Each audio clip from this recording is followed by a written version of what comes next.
ভাই যারা এই দিকটা আছে, যারা চেয়ার নিয়ে বসে আছে তাদের ঘাড় বেঁকিয়ে দেখতে হচ্ছে। এদিকে সরে আসুন না, পিছিয়ে আসুন, আপনারা একটু পিছিয়ে যান ভাই। যারা চেয়ার নিয়ে বসে আছেন চেয়ারের ওদিকে আপনারা যান, যারা দাঁড়িয়ে আছেন চেয়ারের উপরে যান। এখনো দেখুন ভাই, একটু পিছিয়ে যান না, এতে তো অসুবিধা হচ্ছে দেখতে, একটু পিছিয়ে যান।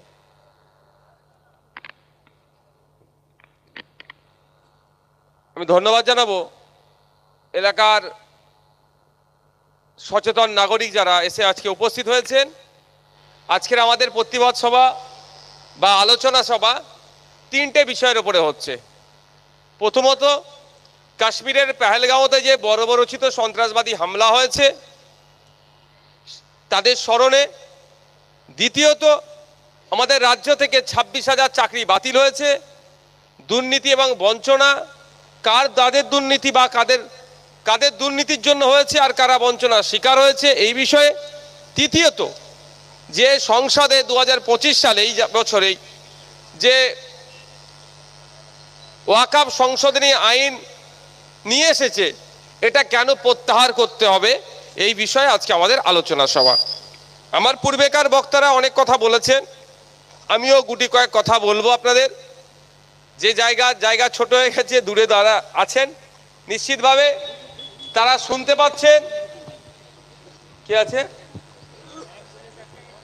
আচ্ছা ভাই, যারা রাস্তায় বাইক রেখে এসেছেন ওখানে একটা এমার্জেন্সি গাড়ি যাবে, বাইকগুলোকে সরিয়ে দিন, এটা ভালো হবে।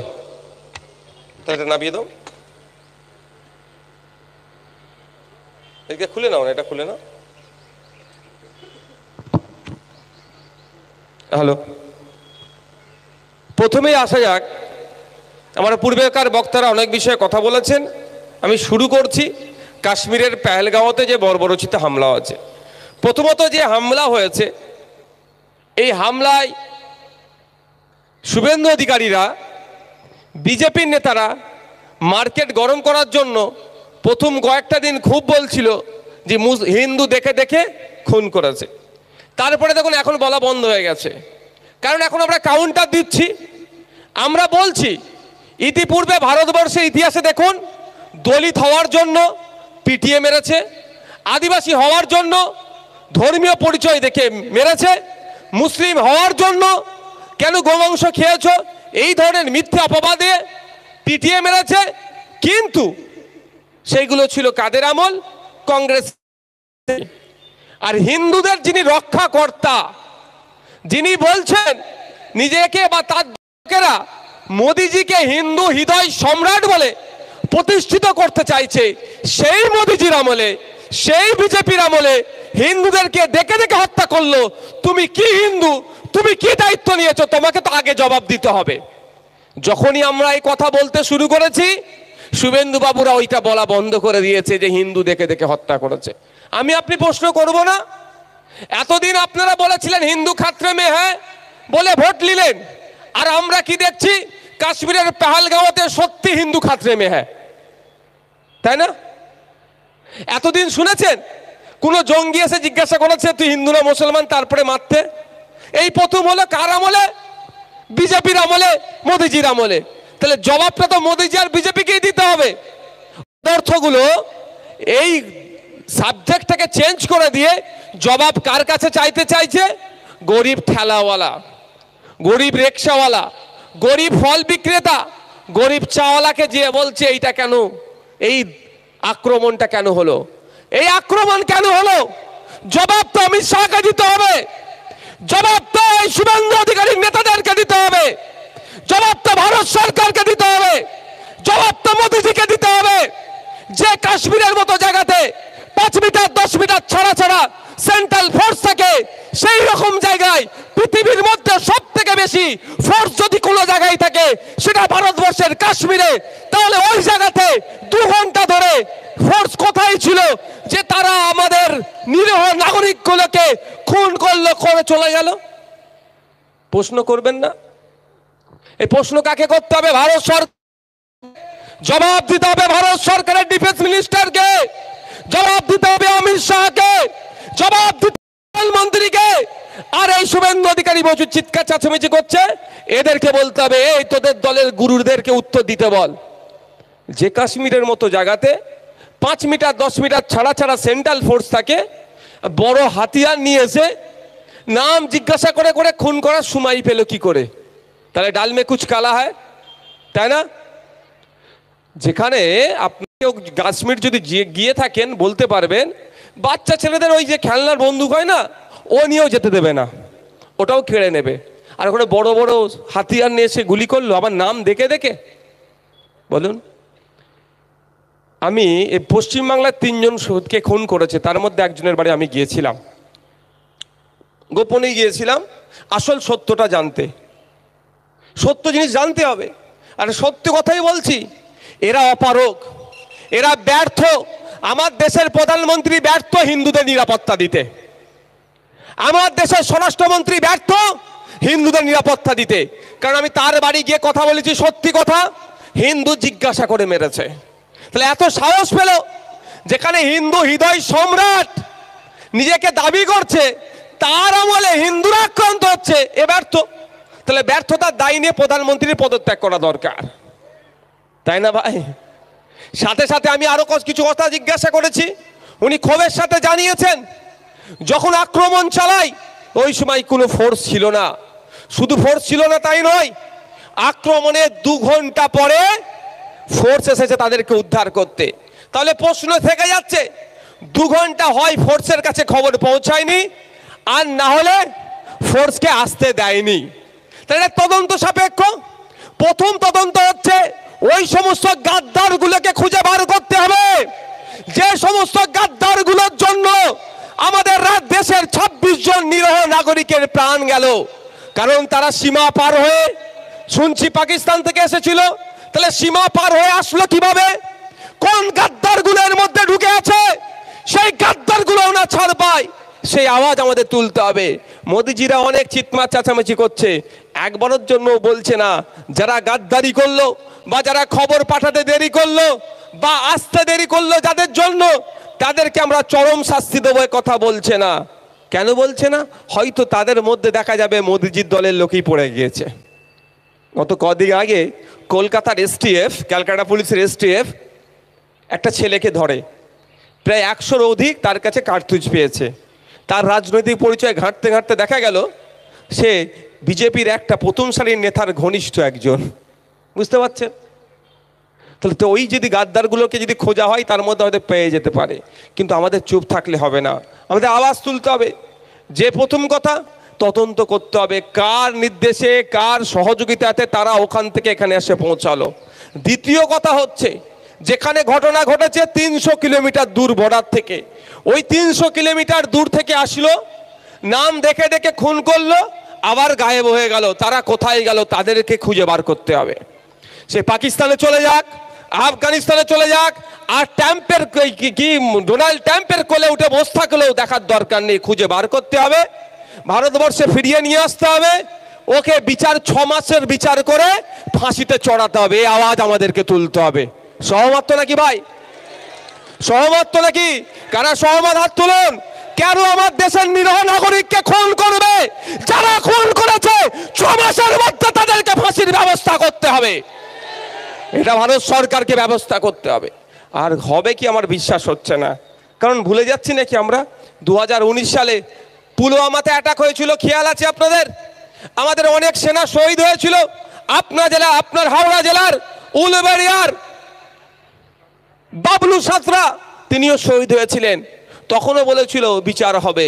6 বছর হয়ে গেল, এখনো পর্যন্ত জানতে পারলাম না 300 কিলো বিস্ফোরক নিয়ে এসে নাকি আক্রমণ চালিয়েছিল। 300 কিলো বিস্ফোরকটা কোথা থেকে আসলো? ওটা তো আকাশ থেকে টপকে যাবে না, মাটি থেকে চাষের মতো হয় না, কোনো জায়গা থেকে তো এসেছে, কিন্তু খোঁজ পাওয়া গেল না। সেখানেও আমাদের মনে হচ্ছে যেন ডাল মে কুছ কালা হয়। কারণ প্রাক্তন গভর্নর সত্যপাল মালিক স্যার কিন্তু এই বিষয়ে অনেক কথাও বলেছেন। এক বন্ধুগণ, আমাদের আওয়াজ এটাই তুলতে হবে। পথে ঘাটে যেখানেই যে কথা বলবে, অনেক হবে, এখন অনেককে সার্টিফিকেট দিতে হচ্ছে, অনেকে অনেক কথা বলছে। এক কথাই আমরা বলবো যে দেশের প্রধানমন্ত্রীকে দায়িত্ব নিতে হবে। কেন যুদ্ধ থামলো সে কথাও বলতে হবে। ডোনাল্ড ট্রাম্প বলল, রে ভয় পেয়ে গেল, 56 ইঞ্চি যুদ্ধ বন্ধ করে দিল। আপনারা হাওড়া জেলার মানুষ, দূর থেকে বলতে পারবেন, কত এসব কাপড়ের সাইজ বহর দেখলে বলে দেন, তাই না? তাই তো আমরা তো আর সামনে গিয়ে 56 কি আর 16 ইঞ্চি তো মাপতে পারিনি, পেরেছেন কেউ? তাও বলে দিতে পারবেন আপনারা দূর থেকে কত ইঞ্চি হবে, 56 না 36? এই হাওড়া জেলার মানুষ, আমাদের নজর খুব তীক্ষ্ণ তো কাপড়ের ব্যাপারে। তো 56 কি 16 দেখা গিয়েছে। ডোনাল্ড ট্রাম্প নাকি বলল যুদ্ধ বন্ধ করে দিল। আরে ভাই, এটা তো বলে বন্ধ করতে পারতো পাকিস্তানকে, আমি 2 সপ্তাহ টাইম দিচ্ছি, মার তোমাদেরকে বন্ধ রাখছি। 2 সপ্তাহের মধ্যে ওই কুলাঙ্গারগুলোকে খুঁজে বার করে দিতে হবে যারা আমার দেশে গিয়ে আমার 26টা নিরীহ নাগরিককে শহীদ করেছে, আর আমার ঝন্টু আলী শেখকে যারা শহীদ করলো তাদেরকে 2 সপ্তাহ টাইম দিচ্ছে, খুঁজে আমার দেশের মধ্যে ফিরিয়ে আমার দেশে দিতে হবে। আমরা বিচার করবো, ওকে ফাঁসিতে চড়াবো, আর 2 সপ্তাহের মধ্যে যদি না দিতে পারো আবার অ্যাটাক চালু করব। এটা বলে বন্ধ করতে পারতো তো, তাহলে তো এটা বীর পুরুষ মানতাম। কিন্তু সেটা খুঁজে পেলাম না। বীর পুরুষ বলছে, নিজেকে সার্টিফিকেট দিচ্ছে, কিন্তু কাজে দেখতে পাচ্ছি না। তাই আজকের পর থেকে আপনার এলাকায় মানুষজন যদি প্রশ্ন করে এই পুলওয়ামার কথা নিয়ে বা পেহেলগামের কথা নিয়ে, একটাই কথা, যে পাকিস্তানকে সবক শেখাতে পারলো না আমার দেশের প্রধানমন্ত্রী। সবক শেখানো দরকার ছিল, এই বার্তাটা দিয়ে অন্তত যুদ্ধটা বন্ধ করানো দরকার ছিল, যে এবারের মতো ছাড়ছি, কিন্তু তোমাকে দায়িত্ব নিতে হবে। তোমার পাকিস্তানে ভারত বিরোধী শক্তির যদি চাষ হয় আবার আমরা আক্রমণ করব। এটা বলতে পারতো তো, এই বলার সাহসটা দেখাতে পারলো না। কারণ ওনার দাদু নয় তো কি, যজ্ঞ করছে, পুজো দিচ্ছে, মিলাদ দিচ্ছে, ট্রাম্পকে জিতাতে হবে, সাইজ করে দিচ্ছে। তো এখন ওকে মানে জিতাবার জন্য বিজেপি উঠে পড়ে লেগেছিল। বিজেপি নেতারা আবার ধর্মীয় আচরণ পালন করছে, তাদের জিতাতে হবে, সাইজ করছে। তো মোদিকে সব থেকে বেশি জ্বালাচ্ছে, আমাদের দেশকে তো জ্বালাচ্ছে, মোদিকেও ছাড়ছে না। তো এমন ভয় দেখালো, চুপ করে গেল। কিন্তু আমাদেরকে বলতে হবে, আওয়াজ তুলতে হবে, দেশের আমরা নাগরিক। হ্যাঁ, সন্ত্রাস মোকাবেলায় কে কোন পার্টি, কে বিজেপি, কে সিপিএম, কে আইএসএফ, কে কংগ্রেস দেখার দরকার নয়। সন্ত্রাস মোকাবেলায় আমরা দেশের নাগরিক এক থাকবো, সন্ত্রাসবাদের বিরুদ্ধে আমাদের লড়াই চলবে। যারা আমার দেশের নিরীহ নাগরিকের উপর আক্রমণ করবে তাদেরকে আমরা একদম বরদাস্ত করব না। এখানে দেশের পক্ষে আমরা থাকবো, দেশ যে ডিসিশন নেবে সেটা আমরা নেব। কিন্তু তুমি গোপনে গোপনে বিরিয়ানির কথা মনে পড়ে গিয়েছিল নাকি? পাকিস্তানের সাথে যুদ্ধ বন্ধ করে দিলে কেন ভাই? ও পাকিস্তানের বিরিয়ানির খোঁজবো নাকে চলে এসেছিল নাকি? যুদ্ধ করলে আর বিরিয়ানি দেবে না? এগুলো আমাদের প্রশ্ন করতে হবে ভাই। এই প্রশ্ন করা ভুলে গেছি, উল্টে আপনাকে প্রশ্ন করে আপনাকে দেশদ্রোহী বলে দিচ্ছে। আপনি প্রশ্ন করতে হবে, দেশের নাগরিক। প্রধানমন্ত্রী তো কি হয়েছে, মমতা ব্যানার্জি মুখ্যমন্ত্রী তো কি হয়েছে? উনি বলে দেবেন আর এখানে রাজ্যে প্রতিবাদ বন্ধ হয়ে যাবে নাকি? উনি রাজা, আমরা প্রজা নাকি? আমরা 5 বছরের জন্য জনগণ দায়িত্ব দিয়েছেন রাজ্যকে পরিচালনার জন্য, 5 বছরের জন্য দায়িত্ব দিয়েছেন দেশকে পরিচালনার জন্য, এর থেকে বেশি কিছু নয়। মমতা ব্যানার্জির ভোটের যতটা দাম, প্রধানমন্ত্রীর ভোটের ততটাই দাম, এবং আপনারও ভোটের অতটাই দাম। একটা ভোটের সমান গুরুত্ব, সমান দাম। উনি প্রধানমন্ত্রীর চেয়ারে, জনগণ ওনাকে বসিয়েছে, 5 বছর পরে অন্য কাউকে বসাতে পারে। ঠিক একইভাবে মুখ্যমন্ত্রীর চেয়ারে জনগণ বসিয়েছে, 5 বছর পরে জনগণ চাইলে ওনাকে চেয়ার থেকে নামিয়ে দিতে পারেন। কিন্তু উনি আমাদেরকে ডাইরেকশন দেবে, উনি আমাদের হুকুম দেবে যে কোথায় প্রোগ্রাম করতে হবে, কোথায় প্রোগ্রাম করতে হবে না। এরা কিন্তু মেনে নেওয়া যাবে না। আমার আগের বক্তা অনির্বাণদা বলছিলেন, সত্যি আমি ভাবছি একটা কথা, আমাদের যারা এই করলার যারা তৃণমূল কংগ্রেস করে, আমি তাদের উদ্দেশ্যে এই কথা, আচ্ছা মাদ্রাসা যদি হাতছাড়া হয়ে যায়, মসজিদ যদি হাতছাড়া হয়ে যায়, কবরস্থান যদি হাতছাড়া হয়ে যায়, তাহলে আপনি কোথায় থাকবেন ভাই? মমতা ব্যানার্জি তখন আপনাকে বাঁচিয়ে নেবে নাকি? তাহলে আপনি কথা বলছেন না কেন? এটা অন্তত বলা দরকার ছিল তো, যে মমতা ব্যানার্জি যে কথা বলেছে এটা কিন্তু যুক্তিসঙ্গত কথা নয়। হ্যাঁ, উনি রাজ্যের মুখ্যমন্ত্রী হিসেবে বলতে পারতেন যে প্রতিবাদ প্রতিরোধ করো, কিন্তু শান্তিপূর্ণ পন্থা অবলম্বন করে। আর আমিও বলছি 100 বার প্রতিবাদ প্রতিরোধ করতে হবে শান্তিপূর্ণ পন্থা অবলম্বন করে। আপনাদের বলি, কেন মমতা ব্যানার্জি আমাদের রাজ্যের প্রোগ্রাম করতে বারণ করছে? কি মনে হয় আপনাদের? কি মনে হয় আপনাদের? এটা একটা বড় রহস্য আছে। রহস্যটা এটাই, মমতা ব্যানার্জি কখনোই চায় না দিল্লির বিজেপি দুর্বল হোক, আর দিল্লির বিজেপি কখনো চায় না মমতা ব্যানার্জি রাজ্যে দুর্বল হোক। যদি সত্যিকারের অর্থে দিল্লির বিজেপি চাইতো, এই শুভেন্দু অধিকারী যতই চিৎকার করুক না কেন, ও মমতা ব্যানার্জি ভালো করে জানে আমি একবার দিল্লি চলে যাবো, এদের চিৎকার বন্ধ হয়ে যাবে। বুঝতে পারছে? এরা যদি দিল্লি চাইতো যে আপনার মমতা ব্যানার্জির দলকে ঠান্ডা করে দেব, তাহলে যা দুর্নীতি এরা করেছে, পুরো ক্যাবিনেটের মিনিস্টার পুরো কোথায় থাকতো বলুন তো? জেলের মধ্যে থাকতো। কিন্তু এরা চাইবে না। এরা হিন্দু হিন্দু ভাই ভাই করছে না শুভেন্দু অধিকারী, ও ঘোড়ার ডিম, ওনার আর কোনো জায়গা নাই, সব জায়গা শেষ। মাদ্রাসা মসজিদকে অনেক গাল দিয়েছে, মুসলমানদেরকে অনেক গাল দিয়েছে, ও দেখছে আর হচ্ছে না, এবার হিন্দু হিন্দু ভাই ভাই। যদি হিন্দু হিন্দুই ভাই ভাই হয় তাহলে প্রশ্ন করুন ওনাকে যে তিলোত্তমা কলকাতা আরজিকর হসপিটালে যাকে খুন হতে হলো তার ধর্মীয় পরিচয়টা কি ভাই? মুসলমান? তা তো হিন্দু। আমরা ধর্ম থেকে প্রতিবাদ করি না, আমরাও প্রতিবাদ করেছি, অনেক প্রতিবাদ প্রতিরোধ করেছি, এখনো করে যাচ্ছি, কিন্তু তার এখনো বিচার হলো না কেন ঠিক করে? কেন বলছি ঠিক করে হলো না? সিবিআই কোর্টে রিপোর্ট দিচ্ছে যেই দিনকে তিলোত্তমাকে খুন হয়েছিল ওই দিনকে ওই করিডোরে 54 জন যাতায়াত করেছে, কিন্তু 54 জন কে যাতায়াত করেছে সিবিআই চিনতে পারছে না। হতে পারে দিল্লির সিবিআই আমাদের মানুষকে চিনতে নাও পারতে পারে, হতে পারে ভাই, কিন্তু ওই 54 জনের ছবি তো ফেসবুকে আপলোড করে দিতে পারতো সিবিআইয়ের পেজ থেকে, ওদের ওয়েবসাইট থেকে, বিভিন্ন মিডিয়াকে দিতে পারতো তো, সোশ্যাল মিডিয়াকে দিতে পারতো তো, বিভিন্ন পত্রিকায় ছবিগুলো পোস্ট করতে পারতো তো, যে এই 54 জনের নাম ঠিকানা একটু বাইরের পরিচয় যদি দেখে সিবিআই দপ্তরে যোগাযোগ করতে পারতো তো ভাই। এখানে যদি একটা চুরি হয় আপনারা চিনতে পারছেন না, সেক্ষেত্রে কি সিসিটিভি ফুটেজটা পাবলিক করে দিই না আমরা? ভাই এটা দেখো তো কে চিনতে পারা যায় নাকি? তাহলে ওই রকম ভাবে তো পারতো। ওই রকম 54-55 জনকে যদি খুঁজে বার হয় তাহলে দেখবেন তৃণমূলের তাবড় নেতাদের পরিবারের লোকজন আছে, আর তৃণমূলের ডিস্টার্ব হবে। বিজেপি তো কোনোদিনই চাই না। এই যেগুলো ধরছে এগুলো তৃণমূলের গোষ্ঠীদ্বন্দ্বের শিকার। ওই যেগুলোকে একটা থেকে ধরে নিয়ে চলে যায় না, এইসব গোষ্ঠীদ্বন্দ্বের শিকার। যদি সত্যিকারে ধরতো তাহলে এখন ওই কোথায় ঘুরছে কি বলছিলেন যে একটু আগে, বিদেশে না কোথাও ঘুরছে, বিদেশে নয় তিহার জেলে থাকতো। কার কথা বলছি বুঝতে পেরেছেন তো? যে সঠিকভাবে ধরার চেষ্টা করতো, কারণ তার আগে বলেছে বিখ্যাত কাকু, চর্চিত কাকু, যে আমার পর্যন্ত যাবে, আমার সাহেবকে আর খুঁজে পাবে না। কোম্পানির অন্য কর্মচারীকে ধরে নিল আর কোম্পানির ডাইরেক্টরকে ছেড়ে দিল। এটা কি ভাই? দুর্নীতি হচ্ছে কোম্পানির নামে, কোম্পানির কর্মচারীকে ধরছে, আর কোম্পানির যারা মূল হোতা তাদেরকে ছেড়ে দিচ্ছে, মানে কি? এটা বুঝতে হবে আপনাদেরকে। যাক, আমি আবার ফিরে আসি। তো এরা কেন আমাদের রাজ্যে বিজেপির বিরুদ্ধে আন্দোলন করতে বারণ করছে? আচ্ছা, আন্দোলনটা কার বিরুদ্ধে হচ্ছে? কেন্দ্র সরকারের বিরুদ্ধে, বিজেপির বিরুদ্ধে। মমতা ব্যানার্জি কার বিরুদ্ধে কথা বলে শুনতে পাই আমরা? বিজেপির বিরুদ্ধে, কেন্দ্র সরকারের বিরুদ্ধে। তাহলে তো মিলে যাচ্ছে ভাই, তাহলে অসুবিধা কোথায়? অসুবিধা হওয়ার দরকার নাই, কিন্তু তারপরেও কেন করছে না? এই দেখুন ব্যাপারটা, বিজেপি পরিচালিত রাজ্যতে আন্দোলন করতে দিচ্ছে না, অবিজেপি রাজ্যগুলোতে আন্দোলন হচ্ছে। এবার পশ্চিমবাংলাতে সংখ্যালঘুদের পরিমাণ একটা হেভি অঙ্কে, শুধু সংখ্যালঘু নয়, পশ্চিমবাংলার মাটি হচ্ছে বিপ্লবী মাটি। ভারতবর্ষের স্বাধীনতা সংগ্রামের ইতিহাস দেখুন, পশ্চিমবাংলার মাটি থেকে যেভাবে স্বাধীনতা সংগ্রামীরা উঠে এসেছে, পাঞ্জাব থেকে এসেছে, এই বেশ কিছু জায়গা থেকে যেভাবে উঠে এসেছে অন্য জায়গায় থেকে আসেনি। তো পশ্চিম বাংলায় যদি আন্দোলন বিজেপির বিরুদ্ধে বিশালভাবে দানা বেঁধে যায়, তাহলে সারা ভারতবর্ষে বিজেপির বিরুদ্ধে আন্দোলন, তাহলে বিজেপি চাপে পড়বে, আর বিজেপি চাপে পড়লে তো তৃণমূলের দুর্বল হবে। সেই জন্য কিন্তু আমাদের মনে রাখতে হবে, ওরা উনি রাজা আমরা প্রজা নই। আমরা আমাদের মতো গণতান্ত্রিক প্রক্রিয়ায় শান্তিপূর্ণভাবে আন্দোলন চালিয়ে যাব।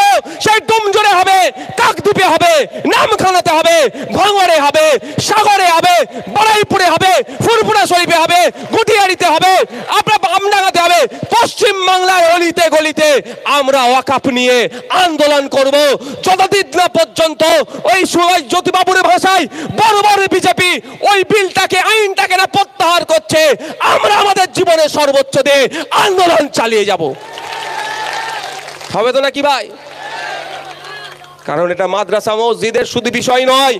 আজকে যদি মনে করেন আপনি চুপ থাকবেন, কালকে দেবত্ব সম্পত্তি দখল নেবে, তারপরের দিন গুরুদুয়ারের সম্পত্তি দখল নেবে, তারপরে গির্জার সম্পত্তি দখল নেবে, সম্পূর্ণ যে সমস্ত ধর্মীয় সম্পত্তিগুলো আছে এরা দখল করার অপচেষ্টা চালাবে।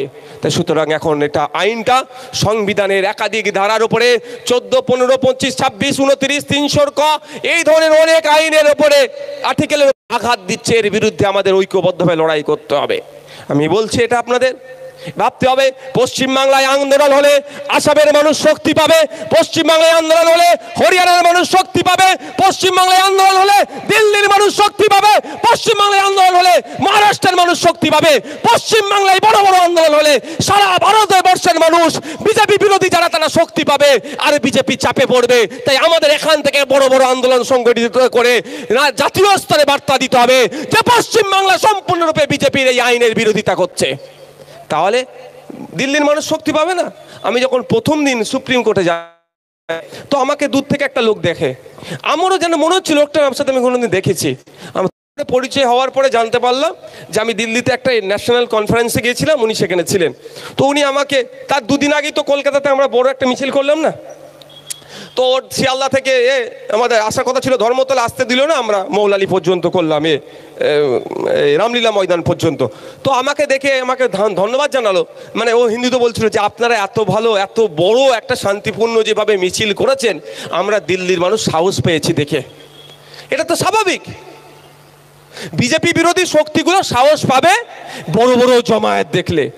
বড় বড় যত জমায়েত হবে বিজেপি তত চাপে পড়বে, শুভেন্দু অধিকারীর ভুল বকা তত বন্ধ হবে। আর মমতা ব্যানার্জি চাইছে না বিজেপি চাপে পড়ুক, শুভেন্দু অধিকারী বকা বন্ধ করুক। মমতা ব্যানার্জি চাই শুভেন্দু অধিকারী আপনাদের ভয় দেখাবে, ধমকাকে চমকাবে, ভোটের সময় আপনারা বিজেপি কানতে কানতে হলেও তৃণমূলকে ভোটটা দিয়ে দেবেন। আর নিয়ে বলবে আপনারা হাওড়া জেলার মানুষ ভাই, আপনারা গার্মেন্টসের শিল্পের সাথে বেশি যুক্ত, আপনাদের বলুন আজকে 2011 সালের আগে যা জায়গায় ছিলেন তার থেকে খারাপ জায়গায় আছেন না ভালো জায়গায় আছে? এখানে আমি অনেক দেখিয়ে দিতে পারবো যারা 20 জন 25 জন ছেলেকে নিয়ে কাজ করত, তারা আজকে অন্যের কাছে কাজ করছে, তারা আজকে টোটো চালাচ্ছে, বিরিয়ানির দোকান চায়ের দোকান করছে। তাহলে উন্নতি হলো না অবনতি হলো? অবনতি হয়েছে। আর দেখুন মমতা ব্যানার্জির ভাইপো, তার সম্পত্তি রকেটের গতিতে বেড়ে যাচ্ছে, লাভটা হলো কার? ভাইপোর হলো। আর আপনি আমি এত বড়ই অভাগা, আমার আপনার ভাইপোর কথা আমরা একবারের জন্য ভাবছি না। আপনার আমার ভাইপোর কথা যদি আমরা ভাবতাম তাহলে আমাদেরকে এই মঞ্চ করে ওয়াকফের জন্য কথা বলতে হতো না। দেখতেন দেশের রাজ্যের মুখ্যমন্ত্রী সুপ্রিম কোর্টে গিয়ে মামলা করত এবং রাজ্যের বিধানসভা থেকে এই ওয়াকফ আইনের বিরুদ্ধে রেজুলেশন পাস করিয়ে নিত। আমি আপনি আপনার আমার ভাইপোর কথা ভাবছি না, আমরা মিলে ওনার ভাইপোর কথাই ভাবছি। সমস্যাটা হয়ে গেছে আমাদের কোন জায়গায় জানেন? সবাই মিলে ওনার ভাইপোর কথাই ভাবছি। এ সময় এসেছে নিজের ভাইপোর কথা ভাবুন। বল আওয়াজ তুলুন যে নবান্ন থেকে আপনাকে নামতে হবে। ওই নবান্নটা তৈরি হয়েছিল হাওড়া জেলার, হুগলি জেলার এই গঙ্গার এপারের ওপারের মেটিয়াপুরের মানুষের জন্য পাইলট প্রজেক্ট হিসাবে ওটা গার্মেন্ট হাব হতো। ওখানে গার্মেন্ট যারা কাপড় শিল্পের সাথে যুক্ত তাদের জন্য তৈরি হয়েছিল, ওটা আমাদেরকে ফিরিয়ে দাও। আওয়াজ তুলতে হবে আপনাদেরকে। কেন ওটা হয়েছিল? যে ওটা একটা পাইলট প্রজেক্ট, ওটা যদি সাকসেস হতো ওই ধরনের আরও 10টা হয়তো হতো রাজ্যে। ওখানে সরকারিভাবে একটা আপনি এদিক সেদিক ব্যবসা করতেন যেখানে ইচ্ছা, কিন্তু ওটা একটা ইন্টারন্যাশনাল মার্কেটের সাথে যুক্ত হতো। ইন্টারন্যাশনাল মার্কেট, তার ওখানে কারবারির যারা মাল কিনতে আসে কি বলে তাদেরকে? কি ওই কাস্টমার খরিদ্দার, আরও একটা ভাষায় কি বলে আপনারা বেশ, ওই যারা আসবে ওখানে মাল নিতে চলে যেত। বলুন ওটা একটা নির্দিষ্ট সরকারি জায়গা হতো। তো সেটাকে ধ্বংস করে দিয়ে কি করলো মমতা দিদি? বলে দিলে তোমরা 14 তলায় উঠতে পারবে না, সিঁড়ি উঠার কোনো প্রশ্ন নাই, লিফটে উঠবে, হার্টের যদি প্রবলেম থাকে হার্ট অ্যাটাক হয়ে যাবে। কত ভালোবাসে বলুন তো আপনাদের? বলে ফুটপাতি তোরা থাক, কেন 14 তলায় উঠবি? বুঝতে পেরেছেন তো?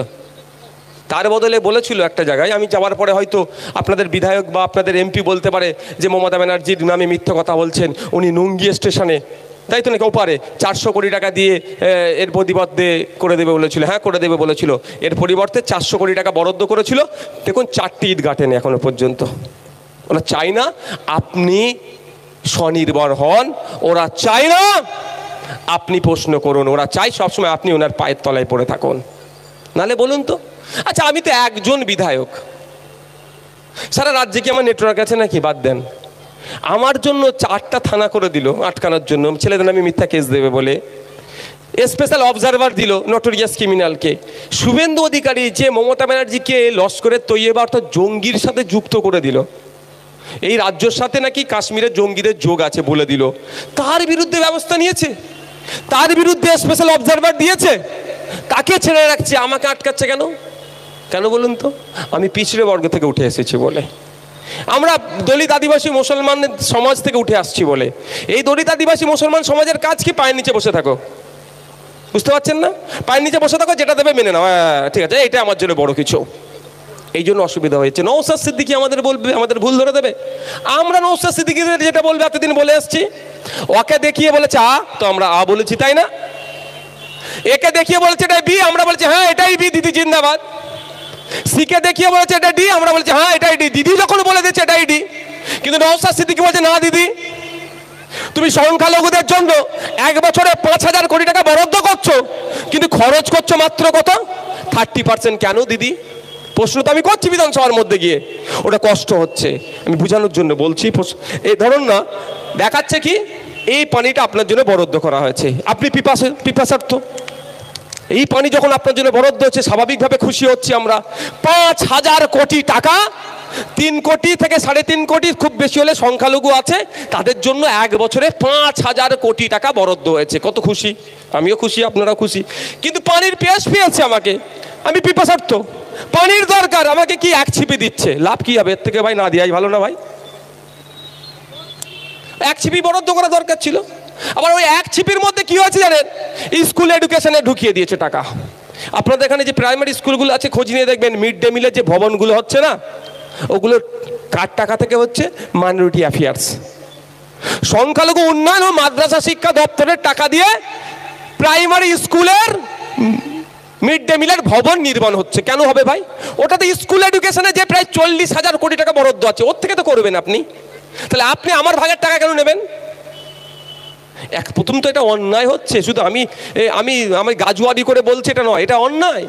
দলিতদের, আদিবাসীদের উন্নয়নের জন্য যে টাকা বরাদ্দ করা হয়, সে টাকা অন্য খাতে কেন ভাই খরচ করবেন? ওটা শুধুমাত্র আদিবাসীদের উন্নয়নের জন্য, তাহলে অন্যায় করছে। এই অন্যায়গুলো ধরিয়ে দেওয়াটাই হচ্ছে আমার অপরাধ। আমার কাছে বলবে কি লাগবে বলো, মিনিস্ট্রি দিয়ে দেবে। জুতো যত চাটতে পারবো তত ভালো কিছু পাবো। শুনতে খারাপ লাগছে ভাই, বুঝতে পারছেন না? অনেক জুতো চাটার জন্য, মানে সবটাই তো ভেবেছে আপনাকে আমাকে একই ভেবে নিয়েছে। মানে আপনি আমি এখন যে লড়াই দেব সেটা বিশ্বাস করছে না। কি ভাবছে?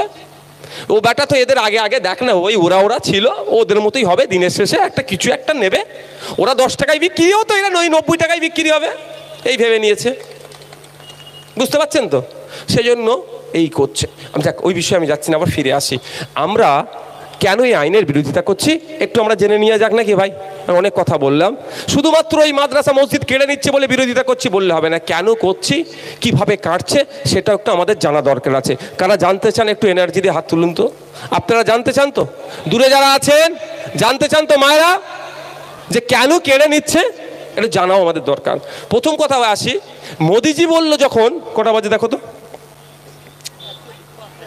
15 দাও, আচ্ছা আচ্ছা 20 মিনিট আর নেবো, অসুবিধা হবে না তো কারো? একটু জানা দরকার। মোদিজি যখন বলল যে মুসলিম মহিলাদের উপকার করব, আমার মাথা গেল ঘুরে। আমি মানে সে এটা বলে না, আই এম তো অবাক, সত্যি আমি অবাক হয়ে গেছিলাম যে মোদি বলছে মুসলমানদের উপকার করবে। যে মোদি মুসলমানদেরকে তিলে তিলে মারছে, যে মোদিরা বলে মুসলমানদেরকে ধরে কেটে জ্বালিয়ে দিল, যে মোদিরা বলে গুজরাটের মতো দাঙ্গা হলো, যে মোদিরা বলে মুসলমানদেরকে 2য় শ্রেণীর নাগরিক করার চেষ্টা করছে, যে মোদিরা বলে মাথায় টুপি থাকার জন্য উত্তরপ্রদেশে পিটিয়ে মেরে দিয়েছে, যে মোদিরা বলে রাজস্থানে মিথ্যা অপবাদে গোমাংস নাকি খেয়েছে পিটিয়ে মেরেছে, যে মোদিরা বলে মুসলমানদের উপরে উত্তরোত্তর অত্যাচার বেড়ে যাচ্ছে, যে মোদিরা বলে এনআরসি করে নাকি মুসলমানদেরকে তাড়িয়ে দেবে, সেই মোদি আবার মুসলমানদের ভালো চাইবে? সত্যি বলছে আমার মাথা ঘুরে গিয়েছিল। আমি একটু কুড়ে মতন, বিশ্বাস করুন, ওই বেরোচ্ছি করতে করতে 8 ঘন্টা লেগে যায়। ওই যে আমি আগে থেকে বলি 8 ঘন্টা আগে বলে দিই, আমি 8 ঘন্টা আগে বার হবো। বুঝতে পারছেন? একটু কুড়ে টাইপের। কিন্তু আমি সেখানে আর কুড়েমো করলাম না, আমি যে আইনটা দেখতে হবে। বিল ছিল, বিলটা আমি নিজেই পড়াশোনা করতে লাগলাম। মোদি মুসলমানদের ভালো করবে, তাকে শুনিয়ে রাখি, মোদি হিন্দুরও ভালো করে না। মাথায় রাখুন, ভাববেন না যে মোদি শুধু মুসলমানদের খারাপ করছে। মোদি গরিব হিন্দু আর মুসলমানদেরই খারাপ করছে। মোদি একটা শ্রেণীর মানুষেরই ভালো করছে, কাদের? যাদের মাথায় তেল আছে, তেলা মাথায় তেল দিচ্ছে, অর্থাৎ শিল্পপতিদের ভালো করছে তারা। গরিব হিন্দু আর মুসলমানের ভালো করছে না। দেখলাম মোদি কি কি ভালো করতে চাইছে, দেখতে দেখতে তো অবাক। আমার চোখ তার ছিল না কপালে, এই চোখে ছিল না, কপালে বসে যাচ্ছিল আরেকটু হলে। যাক, ধরে যাওয়ানো করে আটকে রেখে দিয়েছিলাম। পড়লাম কি কি উপকার করছে আপনারা একটু শুনুন। বিগত দিনের 1995 সালের প্রিন্সিপাল অ্যাক্ট ছিল, ওই আইনে বলা ছিল ওয়াকাফ সম্পত্তি নিয়ে কেউ দুর্নীতি করলে তার 2 বছর পর্যন্ত জেল হবে। মোদি আপনার উপকার করছে, মুসলিম মহিলাদের উপকার করছে, মুসলিম বাচ্চাদের উপকার করবে, মুসলমানদের উপকার করবে। নতুন যে আইন নিয়ে আসছে দেখলাম, ওয়াকাফ সম্পত্তি নিয়ে কেউ দুর্নীতি করলে মাত্র 6 মাস তার জেল হবে। এটা উপকার হলো না চুরি করার দিকে আরো মুসলমানদেরকে ঠেলে দিল? ওয়াকাফ সম্পত্তি মুসলমানের ওয়াকাফ সম্পত্তি চুরি হবে বলে হলো? মোদিজি যদি বলতো যে মুসলিমদের পূর্বপুরুষের রেখে যাওয়া ওয়াকাফ সম্পত্তির ওপরে যদি কেউ হাত চোখ তুলে তাকায়, কেউ যদি দুর্নীতি করে, দুর্নীতি প্রমাণিত হয়ে গেলে এখন আছে 2 বছর, ওটা আগামী দিনে কিন্তু 12 বছর জেল হবে, তাহলে নওশাদ সিদ্দিকী স্টেজ থেকে মোদিজিকে অন্তত স্যালুট দিত। তাহলে কেউ তাকাতো ভয়ে? কেন? যে ভাই একবারই ধরা পড়ে যায় 12 বছর জেলে থাকতে হবে। তাহলে মোদিজি এই উপকার করলো, 1.5 বছর জেল কমিয়ে দিল। দ্বিতীয় আসা যাক, ওয়াকাফ সম্পত্তি থেকে আপনার 2 রকমভাবে মেনটেন হয়। একটা হচ্ছে ওয়াকাফ বোর্ড ডাইরেক্ট ম্যানেজমেন্ট করে, আর একটা মতোয়াল্লি দিয়ে ম্যানেজমেন্ট হয়। মতোয়াল্লি দিয়ে ম্যানেজমেন্টের সংখ্যাটা কিন্তু সব থেকে বেশি। আপনাদের এলাকাও তো আছে ওয়াকাফ সম্পত্তি মতোয়াল্লি দিয়ে। এবার হচ্ছে ধরুন এই পুকুরটা ওয়াকাফের, এই পুকুরটা ওয়াকাফে দিয়ে এই মতোয়াল্লি 1 বছরের জন্য লিজ দিয়েছে। 1 বছরের জন্য লিজ 1000 টাকা, তাহলে এর 7% ওয়াকাফ বোর্ডকে দিতে হবে, দিতে হবে। তো 100 টাকায় 7 টাকা, 1000 টাকায় তাহলে কত যাবে? 70 টাকা, তাই তো নাকি? 70 টাকা ওয়াকাফ বোর্ডে জমা হবে। এই ধরনের জমা হয়ে হয়ে ওয়াকাফ বোর্ডে যে টাকাটা থাকবে, সেই টাকা থেকে কি করতে হয়, কি করার দরকার? মমতা ব্যানার্জির আমলে তো লুটে খেয়ে নিচ্ছে, মমতা ব্যানার্জি আমলে লুটে খেয়ে নিচ্ছে। ওই ফিরহাদ হাকিম সাহেব, সিদ্দিকুল্লাহ চৌধুরী সাহেবদেরকে প্রশ্ন করবেন, দেখবেন ওরা উত্তর দিতে পারবে না। যখনই আপনি সিদ্দিকুল্লাহ চৌধুরী সাহেবকে প্রশ্ন করবেন, তখন বলবে দেখেছো নওশাদ সিদ্দিকী ফুরফুরাওয়ালা ও তবলিগ জামাতের নেতাকে বলছে। আমি তবলিগ জামাতের নেতাকে প্রশ্ন করছি না, আমি তৃণমূলের মন্ত্রীকে প্রশ্ন করছি। এটা যেন কেউ গুলিয়ে ফেলবেন না। লড়াইটা এখানে সেলসেলার লড়াই নয়, কে দেওবন্দি, কে বেরেলি, কে আহলে হাদিস, কে ফুরফুরা, তার লড়াই নয়। আপনি মন্ত্রী হয়ে বসে আছেন, 10 বছরের ক্যাবিনেট মিনিস্টার হয়ে বসে আছেন, আপনাকে কিন্তু জবাব দিতে হবে কেন ওয়াকাফ সম্পত্তি ঠিকঠাক ভাবে খরচ হয়নি। আপনাকে জবাব দিতে হবে। হ্যাঁ সিদ্দিকুল্লাহ চৌধুরী সাহেব, হ্যাঁ ফিরহাদ হাকিম সাহেব, আপনাদেরকে জবাব দিতে হবে বিগত 10 বছরে ওয়াকাফ সম্পত্তি থেকে কটা মহিলার বিবাহের জন্য আপনি আর্থিক সহযোগিতা দিয়েছেন। ওই যে 7 টাকা করে, 100 টাকায় 7 টাকা করে জমা পড়ে ওই টাকাটা যেখানে ওয়াকাফ বোর্ডে জমা হয়, ওই টাকা থেকে মুসলিম মহিলাদের, গরিব মহিলাদের বিবাহের জন্য আর্থিক সহযোগিতা করতে হবে। এটা ওয়াকাফের মধ্যে বলা আছে। এই আপনারা ব্যবসা করছেন, আপনাদেরকে ব্যবসায় 0% লোন হিসাবে আপনাদেরকে দিতে হবে, তাহলে আপনারা স্বয়ংসম্পূর্ণ যাতে হতে পারেন। এই টাকা থেকে হবে। আপনাদের এলাকায় বাচ্চা আছে, মেধাযুক্ত ছেলে আছে, ওকে টাকা দিতে হবে, স্কলারশিপ দিতে হবে পড়াশোনার জন্য। এই ধরনের সামাজিক কাজ ওয়াকাফ বোর্ডের মাধ্যমে হয়। এখন মমতা ব্যানার্জির আমলে হয়নি, সেটা আলাদা কথা, কম করেছে আলাদা করা, কিন্তু এটা ওই বোর্ডের মাধ্যমে হওয়া দরকার। এবার মোদিজির নতুন আইনে কি বলছে? 100 টাকাতে 7 টাকা দিতেন, এখন সেটা কমিয়ে 5 টাকা করে দিয়েছে। তাহলে ওয়াকাফ বোর্ড শক্তিশালী হলো না দুর্বল হলো আর্থিক দিক থেকে? হ্যাঁ, আপনারা ব্যবসায়ী মানুষ, হিসাবটা ভালো বুঝতে পারবেন। তো দুর্বল হলো তো, তাহলে ওই দুর্বল হলো, তাহলে ওখান থেকে মুসলিম মহিলাদেরকে কিভাবে স্বাবলম্বী করবেন আপনি? টাকা কম তো। মোদিজি যদি নতুন আইন নিয়ে আসতো, তাহলে 7 টাকার পরিবর্তে যদি বলতো 14 টাকা ওয়াকাফ বোর্ডকে দিতে হবে, তাহলে বলতেন মোদিজি ওয়াকাফ বোর্ডকে শক্তিশালী করছে। ওই 14 টাকাগুলো জমা হয়ে হয়ে ওখানে মুসলিম মহিলাদের বিবাহের জন্য, তাদেরকে এম্পাওয়ার করার জন্য, মুসলিম ছেলেদেরকে এম্পাওয়ার করার জন্য বিভিন্ন ওয়েলফেয়ার কাজে লাগাতে পারতো। তাহলে মোদিজি দুটো বললাম, দুটোই মাইনাসে গেল। এটা তো ছোট্ট বিষয়, আর ভয়ঙ্কর। মোদিজির নতুন আইনে নিয়ে এসে বলেছেন 5 বছর প্র্যাকটিসিং ইসলামের মধ্যে থাকতে হবে, তাহলে আপনি ওয়াফ করতে পারবেন। মানে নতুন করে যে সম্পত্তি ওয়াফ করতে চাইছেন, এই রাস্তাটা মোদিজি বন্ধ করে দিচ্ছে। বলছে মুসলমানদের উপকার করছি, নতুন করে রাস্তাটা বন্ধ করছে। আচ্ছা বলুন, এখানে যারা আছেন, প্রচুর হাজি সাহেব মানুষ অনেকজন আছেন, 5 ওয়াক্ত নামাজি আছেন, অনেকে আছে দেখবেন কপালে দাগ হয়ে গেছে, অনেকের কপালে দাগ নাই। হ্যাঁ, এবার 5 বছর ধরে আপনি প্র্যাকটিসিং ইসলামের মধ্যে থাকতে হবে, কিন্তু এর সংজ্ঞাটা দেয় না। ডেফিনিশন কি? What is the definition of practising Islam? এটা কিন্তু বলে দেয়নি যে প্র্যাকটিসিং ইসলামের মধ্যে সংজ্ঞাটা কি, যে এইগুলো থাকলে সে প্র্যাকটিসিং ইসলামের মধ্যে থাকবে। মাথায় কপালে দাগ থাকবে, এক মুষ্টি দাঁড়ি থাকবে, হ্যান থাকবে, ত্যান থাকবে, মানে কিছু বলে দেওয়া দরকার ছিল তো, কিচ্ছু বলেনি, কিন্তু শুধু বলেছে প্র্যাকটিসিং ইসলাম 5 বছর হতে হবে, তাহলে আপনি অফ করতে পারবেন। এবার আসা যাক, একজন বয়স্ক 60 বছরের বয়স্ক লোকে গিয়ে ওয়াকফ বোর্ডকে বললো, কি অফিসারকে বললো, আমি সম্পত্তি অফ করতে চাই। অফ দু রকম, অনেক ধরনের হয়, আমি 2 রকম বলছি, ওয়াকফে লিল্লাহ, ওয়াকফে আওলাদ। ওয়াকফে লিল্লাহ কেমন, আল্লাহ রাস্তায়, মাদ্রাসা মসজিদের জন্য দিয়ে দিলাম। আর ওয়াকফে আওলাদ, এই যে বাজার থেকে আসছিলাম বেগড়ি এই মোড়টা লিচুতলাতে কারো টাকা আছে, আপনি দেখলেন 10 লাখ টাকা দিয়ে আমি একটা রুম কিনে আমার ছেলের নামে যদি আমি আমার নামে করে যাই, আমি মারা যাওয়ার পরে ছেলে বিক্রি করে কিন্তু খেয়ে নিতে পারে, তাহলে পোতা ওই জায়গাটা থেকে আর লাভ পাবে না। ছেলে যদি ভালো থাকে বিক্রি করবে না, পোতা তখন বিক্রি করে দিতে পারে, বংশক্রমে আর লাভ হতে পারবে না, মানে রিটার্ন আসবে না। সেই জন্য অফ করা যায়। ওয়াকফ বোর্ডকে বলতে হয় গিয়ে সিস্টেমে, তো ওয়াকফ বোর্ড যদি এনরোল করে দেয় ওয়াকফে আওলাদ, অর্থাৎ ওই জায়গাটায় যে ভাড়া আসবে, ভাড়া থেকে মাসে মাসে পেতে থাকলো, ও জীবনে ওই ছেলে তার ছেলে চাইলেও বিক্রি করতে পারবে না, কিন্তু ওর থেকে উপকার পেয়ে যাবে। ওই জন্য ম্যাক্সিমাম লোক ওয়াকফ এই কারণেই করে, ওয়াকফে আওলাদ। আর ওই ভাড়া থেকে 7% টাকা আবার ওয়াকফ বোর্ডে যাবে, কারণ ওয়াকফ বোর্ড এটা দেখভাল করছে, ছেলে বিক্রি করে দিল নাকি, শাটার খুলে নিয়ে পালালো নাকি, হতে পারে তো, ওইটা দেখভাল করার জন্য 7% টাকা তাকে দিতে হতো আগে, এখন 5% করে দিয়েছে। এই 5% করেছে বলেই তো আমরা মামলা করেছি। যাক, তো তাহলে আপনি চাইলেও আপনার ছেলের নামে অফ করতে পারবেন না, কারণ আপনি যখন অফিসারকে গিয়ে বলবেন যে আমি ওয়াকফ করতে চাই, অফিসার আপনার মুখের দিকে তাকাবে, পা থেকে অবধি মাথার দিকে তাকিয়ে যদি দেখে কপালে দাগ নেই, বলবে আপনি তো ঠিকঠাক নামাজ পড়েন না। আপনি খেপে যেতে পারেন, কে বলেছে আমি ফজরের, শীতকালে আমি যে জামাতে ফজরের নামাজ পড়ি, হতে হয়তো আছে তো, কে বলেছে নাই, শীতকালে আমি ফজরের নামাজ পড়ি। আর সববার কথা বাদ দিন, আমার আপনার কথা বাদ দিন, ইমাম সাহেব একটা গেল, ইমাম সাহেবের তো ফাঁকিবাজির জায়গা নেই, আমি আপনি ফাঁকিবাজি করে দিতে পারি, আল্লাহ মাফ করো, আমি বোঝানোর জন্য বলছি আমি। তো ইমাম সাহেব যে বললো যে আমি অফ করব, ইমাম সাহেব কপালে এখন দাগ নেন, কি বলে দাগ নাই, অফিসার বললো তোমার কপালে দাগ নেই, তুমি ঘোড়া নিয়ে মিথ্যে কথা বলছো। তো ইমাম সাহেব 50টা লোককে আবার নিয়ে যাবে নাকি? আরে 50টা লোককে নিয়ে গেল, ফটাং করে একজন কেউ যদি বলে দেয় না না ইমাম সাহেব মিথ্যে কথা বলছে, মাঝে মধ্যে ফজরের নামাজের সময় ঘুমাই, সানি ইমাম নামাজ পড়ায়, গেল তো তাহলে ওয়াকফ করা। কি বলছে বুঝতে পারছেন? আমি বোঝানোর জন্য বলছি, মানে কি ধরনের ফিতনা করে রাখছে, ফিতনাটা কোথায় ওরা করতে চাইছে আমি বোঝানোর জন্য বলছি। ইমাম সাহেব গেল, বলো কপালে দাগ নেই, তো আপনি ঠিকঠাক করে নামাজ পড়েন, চান ঘরে যান, হবে না।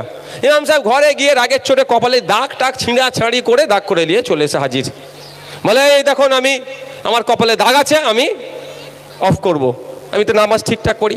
বলবে এবছরে 29টা রোজা ছিল, তুমি 25টা রোজা রেখেছো তো, 4টে ছেড়ে দিয়েছো, তুমি ঠিকঠাক মুসলমান নয়। কি করবেন আপনি বলুন, বলুন আপনি কি করবেন, কি করতে পারবেন? মেশিন দিয়ে চেক করলে ধরা পড়বে। এখন যদি মেশিন দিয়ে আমাকে চেক করে, আমি রমজান মাসে, হ্যাঁ মানে যারা মুসলিম তারা খেয়ে ঘুরেছে না উপসে ছিল, চেক হবে, কোনো মেশিনে ধরা পড়বে কি? তাহলে বলুন এবার কি হবে? তাহলে ওয়াকফ করার রাস্তাটা রাখছে, এই জন্যই তো প্রতিবাদ আমরা করছি,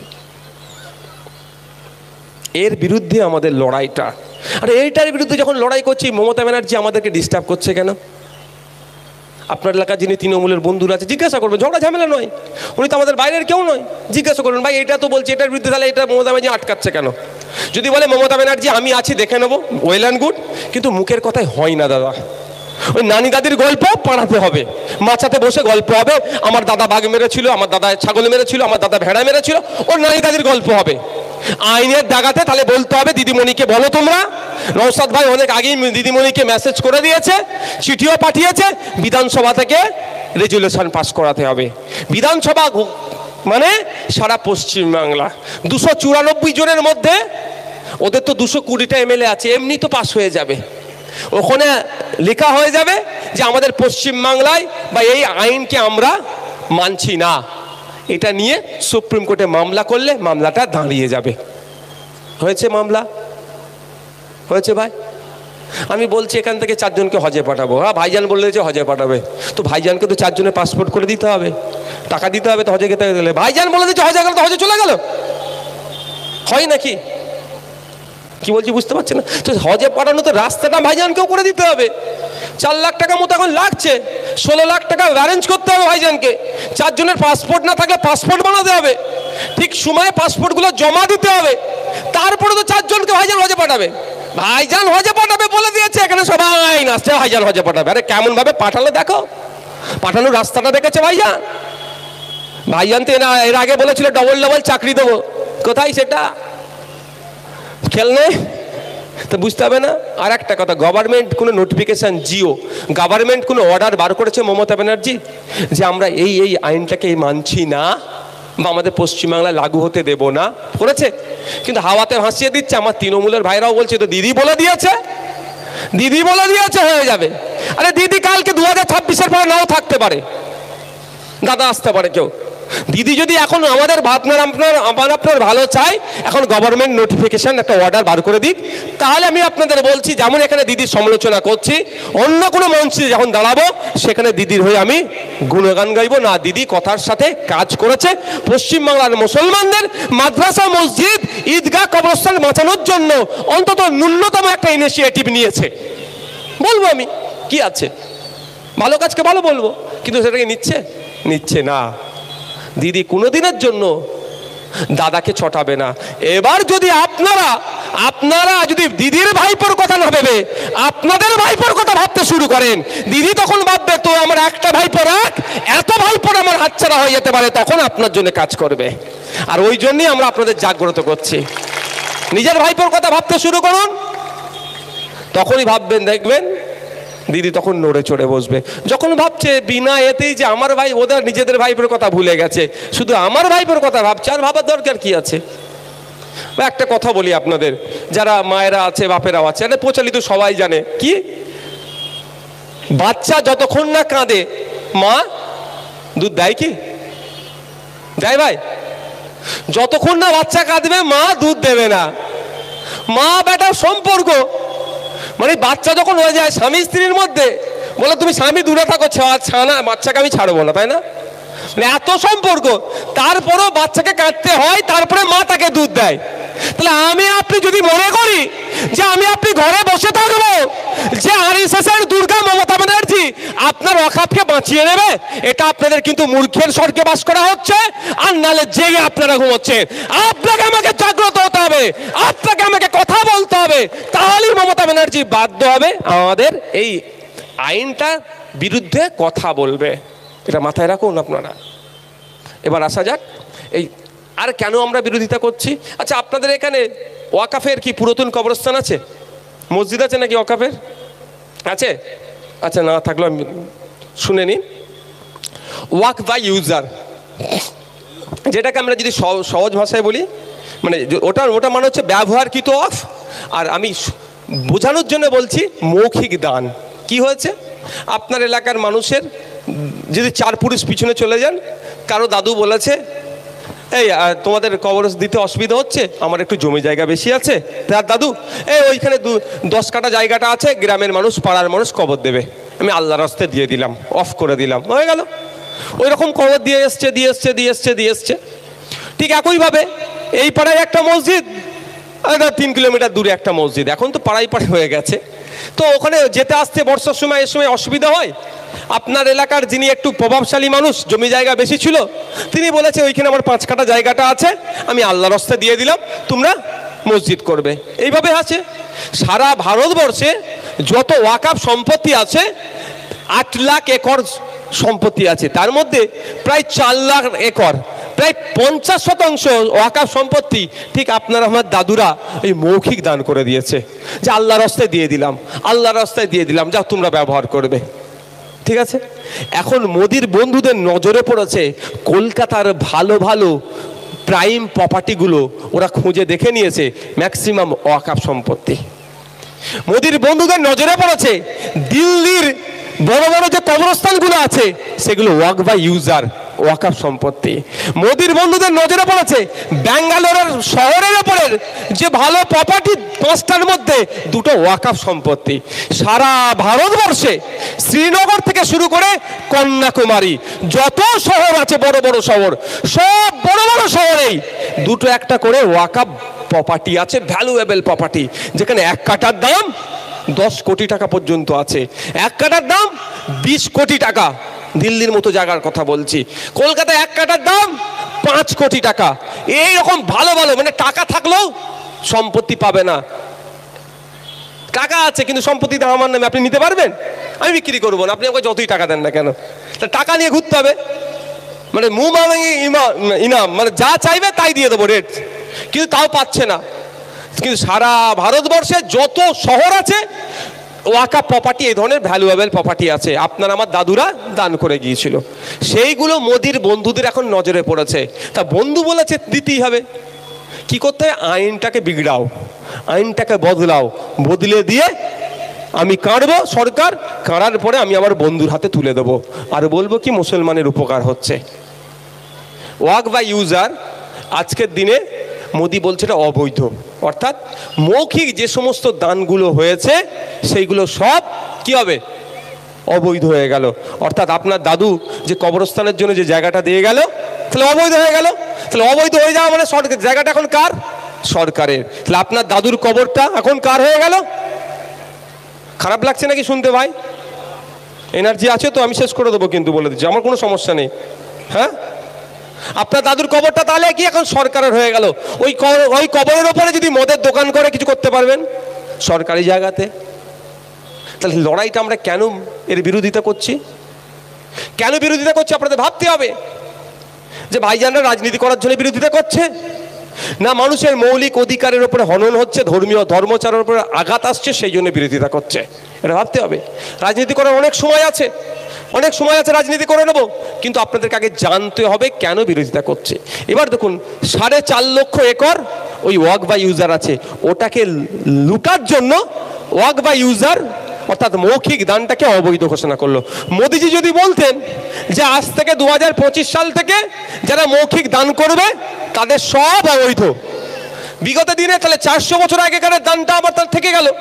কিন্তু মোদিজি সেটাও কিন্তু কৌশল করে 400 বছর আগে যেটা দান করে গেছে সেটাকেও করার জন্য এই আইনটা পুরাতন দিন থেকে করছে। আর 1954 সাল থেকে এই রেজিস্ট্রেশন পর্বটা শুরু হয়েছে। কত সাল থেকে? 1954 সাল থেকে ওয়াকাফের রেজিস্ট্রেশন শুরু হয়েছে। আমি তারপরেও বলছি, কেউ যদি 2000 সালে ওয়াফ করে যায়, সে ওয়াফটাও কিন্তু বৈধ, অর্থাৎ ওয়াক বাই ইউজার ভার্বালি মৌখিক অফ করলে ওটাও বৈধ, কারণ ইন্ডিয়ান এভিডেন্স অ্যাক্ট অনুযায়ী মৌখিক দানটা বৈধ। আরো 2-3টে আছে, আমার কাগজে লেখা আছে, কাগজ গাড়িতে রয়ে গেছে ভাই, তাড়াহুড়োতে চলে আসছি। তো বিভিন্ন আইন অনুযায়ী মৌখিক দানটাও বৈধ, কিন্তু মোদিজি সেই বৈধ বিষয়গুলোকে অবৈধ ঘোষণা করেছে। এর বিরুদ্ধে আমরা সুপ্রিম কোর্টে মামলা লড়ছি। আপনাদের মাথায় রাখা দরকার, এই ওয়াকফটা নিয়ে কিন্তু হিন্দু মুসলমানের কোনো লড়াই নয়, আমাদেরকে এটা গুলিয়ে দেওয়া হচ্ছে। আর ওয়াকফটা যেন শুধু মুসলমানরাই আন্দোলন করবে এরকমও কোনো ব্যাপার নয়। আপনারা বলুন, এই ওয়াকফ নিয়ে পার্লামেন্টে বিল ছিল, আইন হয়েছে, শুধু সংখ্যার জোর দেখিয়ে ওরা আইন করেছে, এর থেকে বেশি কিছু ওদের আর কিচ্ছু নাই। পার্লামেন্টে যে সমস্ত এমপিগুলো যুক্তি তর্ক দিয়ে বিজেপিকে নাস্তে নাবুদ করে ছেড়েছে, বিজেপিকে নাঙ্গা করে ছেড়েছে, বিজেপিকে কথা বলতে দেয়নি, তাদের মধ্যে 95% কিন্তু কারা? হিন্দু, দলিত, আদিবাসী, খ্রিস্টান, অন্য অন্য ধর্মের মানুষ। তারা কিন্তু আপনার ওয়াকফ সম্পত্তির জন্য চিৎকার করেছে, বিজেপিকে নাস্তে নাবুদ করে দিয়েছে। এটা মাথায় রাখবেন আপনারা। আমাদেরকে গুলিয়ে দেওয়া হচ্ছে, ওয়াকফের আন্দোলন হবে তকবীর দিয়ে করতে হবে। আরে ভাই বলুন, এই যে নামাজ পড়ে আমরা আসলাম, নামাজের মধ্যে যে কটা তকবীর দিয়েছি তার বাইরে একটাও কেউ তকবীর দিয়েছেন? হ্যাঁ, আমার নামে দিয়েছেন, ওটা বলছি না আমি, তার নামে দিয়েছেন একটু এক্সট্রা। ঈদের নামাজ পড়তে যাই আমরা, তখন যে কটা তকবির যেতে আসতে আর নামাজের মধ্যে, তার বাইরে একটা তকবির দিয়ে আমরা শুক্রবারে আমাদের মসজিদ ভরে যায়, শুক্রবার নামাজ পড়তে গেলাম, নামাজের মধ্যে যে কটা তকবির হয় সেটা দিয়ে বাড়ি চলে যায়। আর তাহলে ওয়াকাফ সম্পত্তি বাঁচানোর জন্য আপনাকে এত তকবির দিয়া করাচ্ছে কে? দুটো হতে পারে, একটা আমাদের হচ্ছে বুঝতে অসুবিধা হচ্ছে ওই জন্য তকবির মেরে দিচ্ছি জোশের মাথায়, আর না হলে শুভেন্দু অধিকারীরা মাল দির মতো কাউকে যে তোরা এটা দিয়ে তকবির দিয়াবি, যখনই তকবির দেবে অনির্বাণ তোলাপাত্র থাকবে, কি বলবেন ইনি? ও মুসলমানদের ব্যাপার, মুসলমানরা বুঝুক। বুঝতে পারছেন না কি বলছি? বুঝতে পারছেন? মাথা কান দিমাগ খুলে চলতে হবে, এটা হিন্দু মুসলমানের ব্যাপার নয়। পার্লামেন্টে যারা এই বিলের বিরোধিতা করেছে 95% কিন্তু হিন্দু। তারা হিন্দু মুসলমানের যদি বিষয় দেখতো তাহলে আমার হয়ে আপনার হয়ে কথা বলতো না। ঠিক একইভাবে সুপ্রিম কোর্টে মামলা চলছে, আমি মামলা করেছি আপনারা জানেন, আমার 7 জন অ্যাডভোকেট আছে, 6-7 জন, তার মধ্যে 4 জন কিন্তু আমার হিন্দু সমাজের। যদি হিন্দু মুসলমানেরই ব্যাপার হতো সে 4টে অ্যাডভোকেট দাঁড়াতো, বলতো তোর টাকা আপনি রাখেন। সবাই টাকা নেবার ঠিক মতো নেয় না, আমার যারা মামলা অনেকে ফ্রি লড়ে দিচ্ছে। বুঝতে পারছেন তো? হিন্দু উকিল আছে, নাম পরে বলবো, সব পয়সাই নেয়নি, কিছু কিছু আছে নিচ্ছে, কিছু কিছু না নিলে কিছু করার নেই, কিন্তু এই ধরনের আছে। তারা কেন লড়বে ভাই? কি দরকার তাদের? কি স্বার্থ? কিন্তু তারা কেন? যে আমার পাশের আমার সহনাগরিকের উপরে অত্যাচার হচ্ছে, আমার মন্দিরের সম্পত্তি নিলে যেমন আমার যতটা কষ্ট হবে, ঠিক আমার ভাইয়ের মসজিদের সম্পত্তি নিলে অতটাই আমার কষ্ট হবে। সেই জন্য সে আমার পাশে দাঁড়িয়ে আজকে সোনারপুর থেকে ছুটে এসেছে আপনাদের সাথে গলায় গলা মিলিয়ে ওয়াকাফ আইনের প্রত্যাহারের জন্য চিৎকার করতে। এটা মাথায় রাখবেন, আমাদেরকে গুলিয়ে দেওয়া হচ্ছে। শুধু তকবির দাও, এমনি সময় কোনো দেখা যায় না, শুধু ধর্মীয় ইস্যু হলে দেখবেন বড় বড় সংগঠন নেবে, এবার মুসলমানদের জন্য করতে হবে। কদিন আগে ব্যাপারটা বলছিল আফতাব, আমি বলতাম না, এমন করছিল যাতে ওই ব্রিগেডটাই শেষ ব্রিগেডে যারা না যাবে তারা মুসলমানের বাইরে চলে যাবে। কিন্তু কথা হচ্ছে ভাই, তাহলে ব্রিগেড হলো না কেন যদি প্রশ্ন হয়? মধ্যখানে কাটিবাজি করেছে যারা দায়িত্বে ছিল, তারা কেন বলছে না এই বিষয়টা? অনেক বিষয় আছে, বিতর্কে যাব না, আমি সবসময় বিতর্ক মিনিমাইজ করতে পছন্দ করি। তো আপনাদের বলবো, একটা ব্রিগেড দিয়ে ওয়াকাফকে বন্ধ করা যাবে না, কিন্তু হাজারো ব্রিগেড তৈরি করতে হবে। কলকাতা থেকে শুরু করে গ্রাম, ডুমজুর থেকে শুরু করে হুগলি, হাওড়া থেকে শুরু করে 24 পরগনা, বিভিন্ন জায়গায় ব্রিগেড তৈরি করতে হবে, তাহলেই বিজেপি চাপে পড়বে। শুধু একটা ব্রিগেড দিয়ে এই ওয়াকাফের আন্দোলনকে আপনি, এই ওয়াকাফ আইনকে প্রত্যাহার করতে পারবেন না। জানে একটা ব্রিগেড আসবে 8-10 ঘন্টা মোদিকে গালাগালি করবে, এই হবে তো, আর এর থেকে বেশি কিছু হবে কি? আর ও মোদি বলে কানে তুলে বুঝে বসে থাকবো যে আজকে হয়ে গেছে, কাজ মিটে যাবে, কাল থেকে সব ঘুমিয়ে পড়বে। কিন্তু ঘুম হলে হবে না, ব্রিগেডও হবে। কলকাতায় যারা ব্রিগেড ডাকছে সেখানেও আপনাকে আমাকে যেতে হবে, এবং সাথে সাথে আপনার মহল্লা তো এটাকে জাগ্রত রাখতে হবে, সবসময় এটাকে নিয়ে চর্চা করতে হবে, আন্দোলন করতে হবে, কথা বলতে হবে, তাহলেই বাধ্য হবে মোদিজি এই আইনটাকে প্রত্যাহার করতে। যাক, ওয়াক বাই ইউজারটাকে ওরা তুলে দিতে চাইছে। কেন আমরা আরও বিরোধিতা করছি? আপনারা যদি এখানে কি ওয়াকাফের জায়গা নাই না? বিহাত হয়ে গেছে সব? আচ্ছা, এই পার্টটা নাই হয়তো হতে পারে। আপনাদের হাওড়া জেলায় কিন্তু প্রচুর ওয়াকাফের প্রপার্টি আছে, হাওড়া জেলার প্রচুর ওয়াকাফের প্রপার্টি আছে। যাক, আমি বলছি, একটা উদাহরণ দিচ্ছি। পীর আব্বাস আলী গোরাচাঁদ রহমতুল্লাহ আলাইহের মাজারকে নিয়ে একটা ওয়াকাফ প্রপার্টি আছে, 1000 বিঘা। 1000 বিঘা ওয়াকাফ প্রপার্টি আছে। লুটতে লুটতে লুটতে লুটতে এখন মাত্র কম করে 5 বিঘেতে এসে ঠেকেছে। তাহলে কত বিঘা বেহাত হয়েছে? 995 বিঘা ওয়াকাফ সম্পত্তি বেহাত হয়ে গেছে। 2011 সালের আগে মমতা ব্যানার্জি বলেছিলেন, ক্ষমতায় আসলে আমি ওয়াকাফ সম্পত্তি উদ্ধার করে দেব। আর আমরা 2022 সালে ঠিক 11 বছর পরে আমরা একটা আরটিআই করেছিলাম। আরটিআই করে জানতে চেয়েছিলাম আমাদের রাজ্যের ওয়াকাফ প্রপার্টি কত, আর কত বিঘা সম্পত্তি এখনো ওয়াকাফ বোর্ড নিজের হাতে নিতে পারেনি, অর্থাৎ বেদখল হয়ে আছে। সেই আরটিআই এর জবাবে আমরা দেখলাম যেখানে প্রায় 76,000 বিঘা ওয়াকাফ সম্পত্তি বেহাত হয়ে আছে। ওই 76,000 বিঘা ওয়াকাফ সম্পত্তির মধ্যে প্রায় 1000 বিঘা ওয়াকাফ সম্পত্তি পীর আব্বাস আলী গোরাচাঁদ রহমতুল্লাহ আলাইহির মাজারের। ঠিক আছে, যদি আগামী দিনেরটা নিয়ে এখন লড়াই চলছে, এই ওয়াকাফ সম্পত্তিগুলো তাহলে উদ্ধার হবে কিভাবে?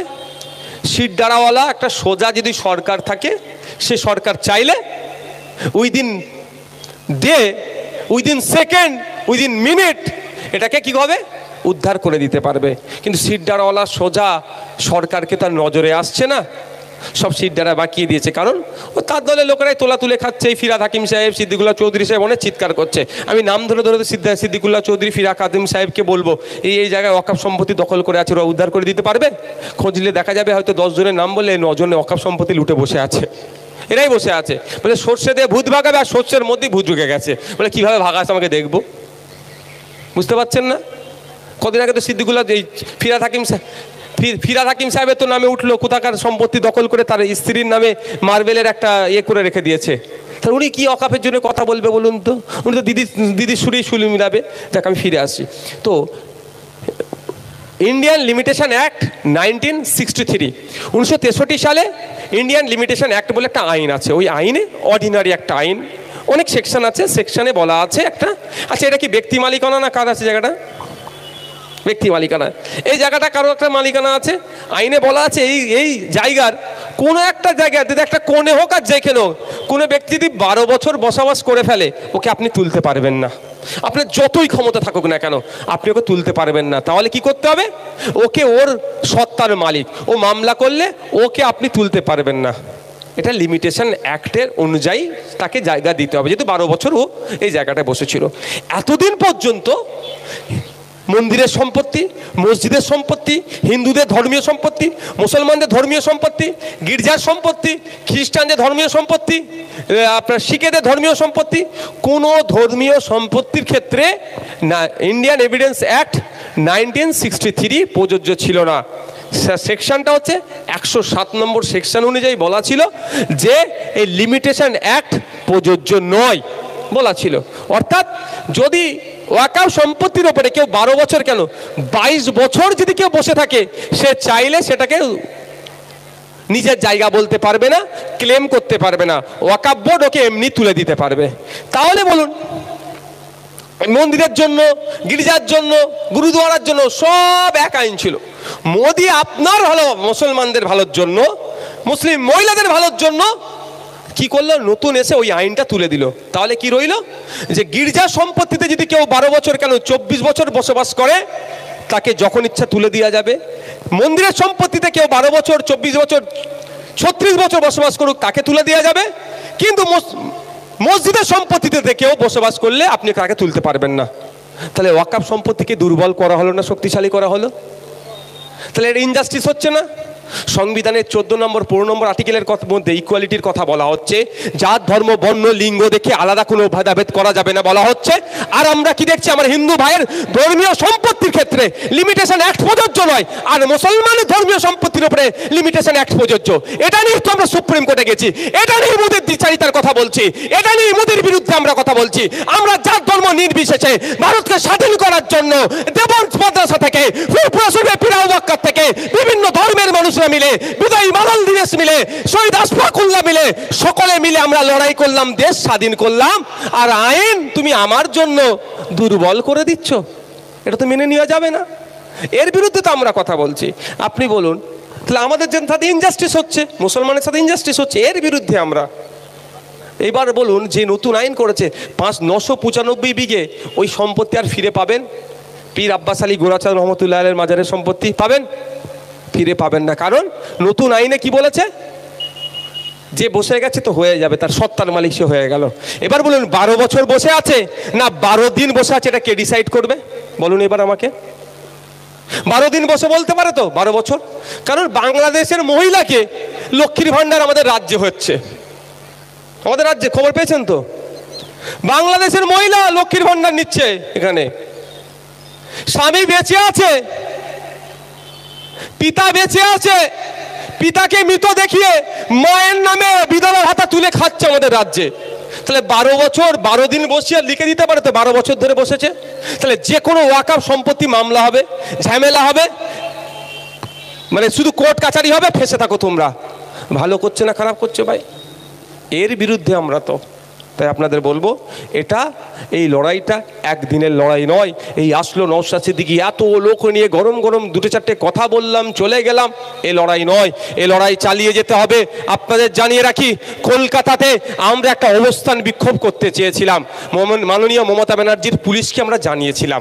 আর এর দ্বিচারিতা শুনবেন, জেনে রাখা ভালো নয় আপনাদের? এর আসল চরিত্র জানা রাখা দরকার। যে সমস্ত তৃণমূলের বন্ধুরা আছে, রাগ হতে পারে আমার উপর, 100 বার রাগ হোক, কিন্তু চোখ কান খুলে চলুন। আপনার মুখ্যমন্ত্রী কি দ্বিচারিতা করছে একটু দেখুন। আমরা একটা অবস্থান বিক্ষোভ করতে চেয়েছি, প্রতিবাদ সভা হলে একটু গরম গরম হতে পারে, অবস্থান বিক্ষোভেতে কোনো গরমের জায়গা নেই, সারাদিন বসে থাকবো। তো এই ধরনের একটা অবস্থান বিক্ষোভ করতে চেয়েছিলাম আমরা কলকাতাতে। কলকাতা পুলিশকে আমরা চিঠি করেছিলাম, মমতা ব্যানার্জির পুলিশ আমাদের অবস্থান বিক্ষোভ করতে দেয়নি। মানে বুঝতে পারছেন, পার্টির পক্ষ থেকেও আমরা জমা দিইনি। আইএসএফ করছে, রাগ হতে পারে। ওরা যদি শিরাই চলে, আমাদেরকে উপশিরাই চলতে হবে ভাই। অনেক 75 বছর ধরে আমাদেরকে গাছে তুলেছো, আর তুমি নিচে থেকে রাঙা পাখি নিয়েছো। এখন নওশাদ সিদ্দিকী অনির্বাণ দ্বারা বলছে, নওশাদ সিদ্দিকী আর অনির্বাণ গাছে উঠবে তো রাঙা পাখি নিয়ে নিজের জন্যই পার রাখবে। তোমার যদি রাঙা পাখির ইচ্ছা হয়, তুমি গাছে ওঠো। অনেক হয়েছে, ওনারা শিরাই চলে, আমাদেরকে উপশিরাই চলতে হবে। ওই জন্য কি করেছে, আমাদের নামে দিইনি, পার্টির নামে, সাধারণ একটা মানুষের নামে করে দিয়েছিলে, সহ্য করো, তাকেও দেয়নি। মানে বুঝতে পারছেন, আমরা কি চুপ করে থাকবো? অত সহজ নয়। 5 টাকার পেন আছে আমার হাতে, পেনের খেলা খেলবো ভাই। আমরা কোর্টে চলে গেছি। আমরা বলে রাখি আপনাদের, আগেই হয়ে যেত, কুরবানি আসছে, ঈদ আসছে, ঈদুল আজহার জন্য আমরা এটা স্টপ রেখেছি। ঈদুল আজহার পরে কোর্টে মুভ করাবো, কোর্টের মাধ্যমে পারমিশন বার করব, আপনাদেরকে ওখানে যেতে হবে। অসুবিধা হবে? আপনারা যাবেন ভাই? যাবেন ভাই? যাবেন তো? যাবেন, ডেট বলে দেবো, সেই দিনকে হাজির হবেন। আমরা লাগাতার করতে চাইছি।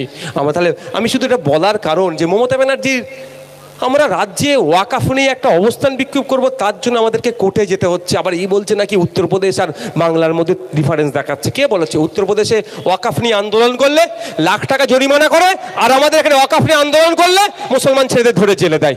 আমাদের ভাঙড়ের কথা বলছি, 3000 মুসলিম ছেলের নামে মমতা ব্যানার্জির পুলিশ মামলা করেছে, আমার নামে মামলা করেছে, 5টা মামলা করেছে। আমি অত কাঁদাকাটা করি না, কারণ দেখবেন আপনাদের এখানে ছিল কি জানি না, দেখবেন কি হলে আপনার জন্ডিস হলে একটা মালা দেয়, অনেক ক্ষেত্রে পড়ে না, মালা যত বাড়বে জন্ডিস তত নিচের দিকে যাচ্ছে, মারতে মারতে যখন মাটিতে ঠেকে যাবে তাহলে জন্ডিস চলে গেছে। ওষুধও খায় অনেকে, কিন্তু মালাটাও লাগায়।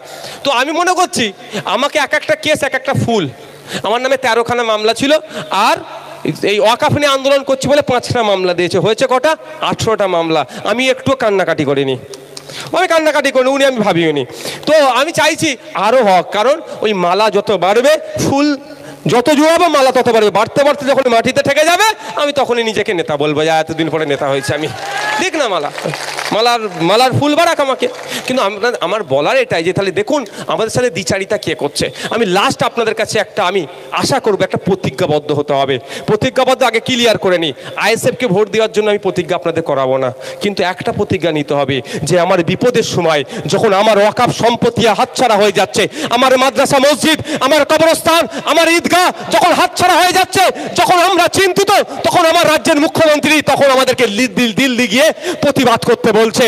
আর এখানে প্রতিবাদ করলে তার থেকে নাকি বড় শত্রু কেউ হবে না। তাহলে আমি বিপদে ভেবেছিলাম আমার রাজ্যের মুখ্যমন্ত্রী আমার পাশে থাকবে, কিন্তু বিপদে সেই রাজ্যের মুখ্যমন্ত্রী আমাকে দূরে সরিয়ে দিচ্ছে। তাহলে আগামী 2026 সাল আসছে, আমি বুঝিয়ে দেবো যে আমার রাজ্যের মুখ্যমন্ত্রীকে যে আমার ভোটটাও কিন্তু 2026 সালে আপনার বিপক্ষে যাবে।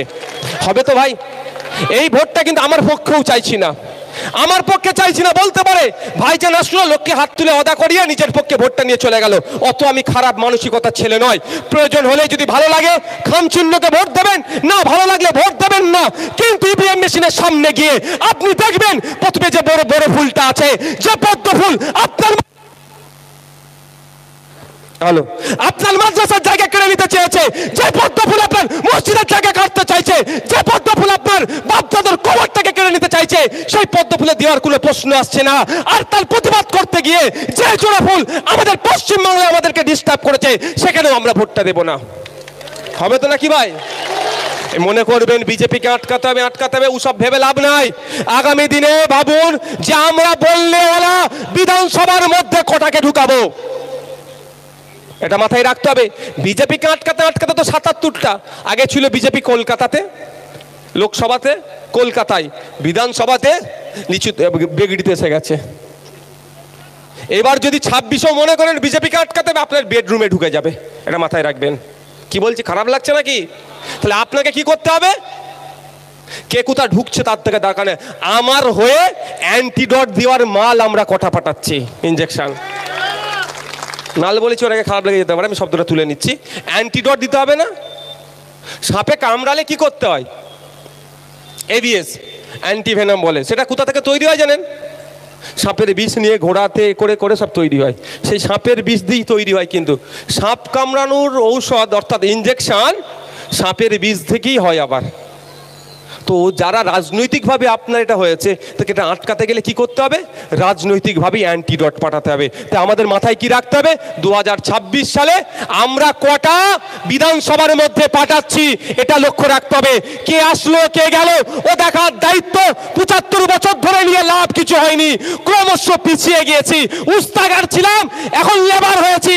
এখনো যদি না চোখ খোলে, লেবার থাকারও কিন্তু আর যোগ্যতা আমাদের থাকবে না। আর আপনারা যদি দায়িত্ব দেন, এখানে হাওড়া জেলার জায়গায় দাঁড়িয়ে, গার্মেন্টস এলাকায় দাঁড়িয়ে বলছি, যদি রাজ্য পরিচালনার দায়িত্ব দেন, আপনাদের জন্য যে নবান্ন তৈরি হয়েছিল, সেই জন্য আপনার ক্ষমতায় আসলে আমরা নবান্নটাকে নতুন করে গার্মেন্টস শিল্পের জন্য আমরা উৎসর্গ করে দেবো। আর অ্যাডমিনিস্ট্রেটিভ বিল্ডিং যেটা ছিল সেখানে ফিরিয়ে নিয়ে যাব। একটা মজার কথা শুনবেন, আজান হয়ে যাবে নাকি? যখন বিল ছিল, মমতা ব্যানার্জি কিন্তু বিলের বিরুদ্ধে আইন পাস করেছে, রেজুলেশন পাস করেছিল। বিল যখন ছিল তখন আইন হয়নি, বিধানসভায় বিল পাস করেছিল, দুদিন আলোচনা হয়েছিল।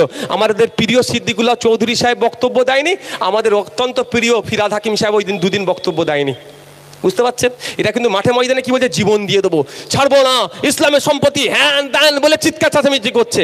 কিন্তু বিধানসভার মধ্যে দাঁড়িয়ে এরা একবারের জন্য দুদিন ধরে আলোচনা হয়েছে, কথা শব্দ খরচ করেনি। আমি আপনাদের এই প্রসঙ্গতে আসার জন্য বলছি, আমি প্রথম দিনে বক্তব্য দিইনি। আমি বিশ্বাস করুন, আমাকে প্রচুর এমএলএ, বিজেপির এমএলএ পর্যন্ত, নওশাদ ভাই আপনি কবে বক্তব্য দেবেন, আপনি দিলেন না কেন আজকে? তৃণমূলের এমএলএ বলছে, নওশাদ ভাই আপনি বক্তব্য দিলেন না কেন? আমি বোঝানোর জন্য, আমি নিজের ক্রেডিট নিচ্ছি না, নিজেকে মহান বলছি না, আমি বোঝানোর জন্য বলছি। আমি বললাম আমি কালকে দেবো। কিন্তু প্রথম দিনে এই বিধানসভার স্টাফ, রিপোর্টার, বিজেপির এমএলএ, তৃণমূলের এমএলএরাও আমাকে কেন জিজ্ঞাসা করছিল? কারণটা কি জানেন? নওশাদ সিদ্দিকী অন্যদের থেকে ডিফারেন্ট দেবে। তা আমরা বেশি করে যদি ঢুকাতে পারি, তাহলে বেশি